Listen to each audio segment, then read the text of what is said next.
Real quick, Jeff London back with another video. Before I jump into the video, do me a quick favor, click the subscribe button. I want to talk to you about something that often pops up, and a lot of my clients talk about this. I just recently had a client talk about it. It's about injuries. So here's the thing about injuries, man. Before I even get into a little caveat, there is a time when you should shut it down. You should let your body recover. Listen, if you've been training, like I've been exercising for over 10 years, right? And they say if you exercise 1 or 2 hours, 5 to 6 days a week, you're now considered an athlete. You should treat your body as such, right? You're not like you're not like the general population.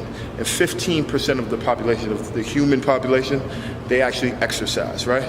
So within that 15%, there's different levels. Certain people are more serious. So if you consider yourself on that serious end where you're in here 1 or 2 hours, 5 to 6 days a week, you're considered an athlete, so you have to fuel your body differently, right? So I say all that to say this. When you're an athlete, I used to be a collegiate guy. I was a collegiate athlete. I played basketball.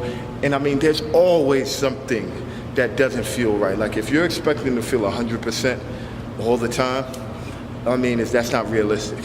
Nowadays, I'm around 90 to 85% when I come in here. I got little back issues. I got shoulder issues, you know, so I don't always feel 100%. But you work around those injuries, right? So there's certain things, like now I have a shoulder injury that prevents me from doing overhead movements.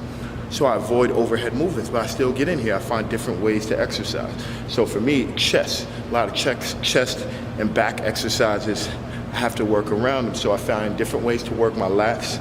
I find different ways to work my chest. So that's just something I want to give you guys. Sometimes I was working with a client and she was complaining about an injury. And I was like, hey, let's work around this injury. You know, your knee's hurting, let's do straight upper body. You know, we don't have to do lower body. And she was just convinced that she couldn't do anything. And like I said, the caveat is sometimes there's a time where you have to shut it down. You have to, you know, there's been times where I've been injured and I had to take like a week or two off. But I mean, that happened once in the last 12 years. So anyway, you just gotta be careful, I think.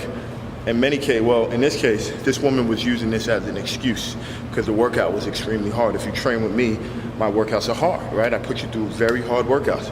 So I think she saw the workout was hard and she used this knee thing as an excuse. So anyway, hopefully that's a little piece of advice. If you're exercising a lot, if you're considered an athlete, you know, don't expect to feel 100%. You know, if you feel 100%, great.